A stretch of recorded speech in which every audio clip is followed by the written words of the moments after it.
रमज़ान अल मुबारक के दूसरे अशरे को अशरा मग़फ़िरत का नाम दिया गया है। जैसे अपने रहमत मांगी है, इसी तरतीब से मग़फ़िरत की तरफ जाना चाहिए। अक्सर लोग अपनों दोस्तों और मेहरबानों के सामने रो पड़ते हैं और उनमें से ज़्यादातर दुनियावी उमूर, रोज़गार, बीमारी या किसी जालिम के ऐथों मजबूर लोग किसी दोस्त को मसीहा समझकर या किसी साहिब इख्तियार को रहनुमा जानकर रो पड़ते हैं।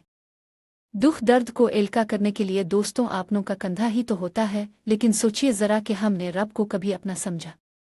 इसके करीब गए नदामत और आजिज़ी का रवैया इख्तियार करके इसको सामने बैठा कर अपने दुख दर्द बयान किए। वैसे भी रोना सिर्फ रब अल इज़्ज़त के हुजूर ही होना चाहिए था, क्योंकि किसी से तवक्को रखना और फिर तवक्कुआत का कत्ल होना ये तो मुआशरे की रवायत है, फितरत है, हकीकत है। कोई माँ से ज़्यादा कितना आपका हो सकता है, या कोई उस्ताद विमरबी या मुर्शिद और रहनुमा कितना आपका होगा? ये सिर्फ मजाज और हकीकत का फ़र्क है।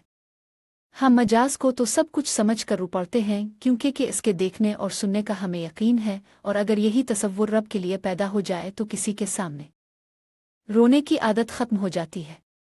ये जो कभी ये हकीकत मुंतज़िर नज़र लिबास मजाज में का तसव्वुर उभरता है, तो ये दरअसल इसी मजाज का क्या धुरा है जब अल्लाह ताला ने हुजूर सल्लल्लाहु अलैहि वसल्लम के रास्ते से गुजर कर महबूब हकीकी तक पहुँचने का रास्ता मुतय्यन कर दिया।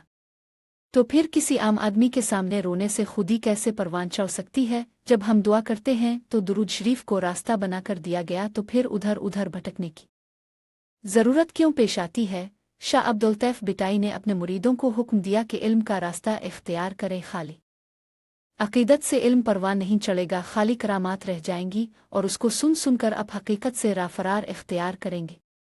अज रमज़ान अल मुबारक में मग़फ़िरत के अशरे की तैयारी आजमाइश है कि हम अल्लाह से कितना ताल्लुक़ मज़बूत करते हैं कि वो मजाज की तरह हुजूरी का बाइस बने। मैं कोई सूफ़ी नहीं और ना ही मरिफत का नुक्ता बयान कर रहा हूँ। दावा करने और एक ही जस्त में मंजिलें तय करने वाले बहुत मिल जाएंगे, लेकिन राह की हकीकत कम लोग बताएंगे। आजमाश किया है उनका तयन करें। एक आजमाइश फ़ख्र और तकबर की है, इसमें ना घिसे, क्योंकि ये सिर्फ रब अल आलमीन को ज़ेब देती है। माल और दौलत की आजमाइश है, इस पर जमा और ज़र्ब का फार्मूला लगाने के बजाय तकसीम का फार्मूला लगा दें। नफसानी ख्वाहिशात है इसमें भटकने और फौरी मुआफ़ी, नदामत, जल्द जाना और अपने आप को इसके सामने पेश कर देना इस आजमाइश से भी निकाल देगा।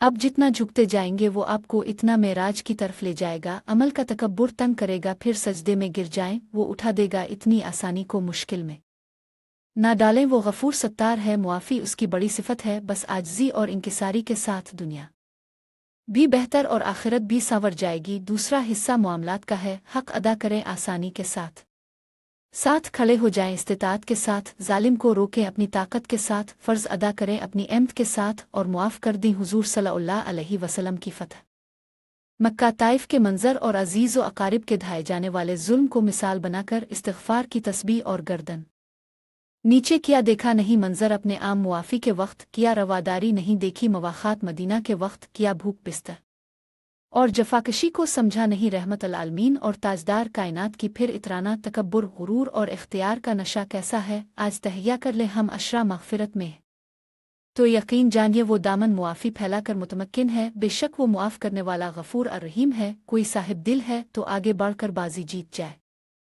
ये बाजी इश्क की बाजी है, इसमें एर कहाँ जीतों तो तुझे पाऊँ और एरों तो पिया तेरी।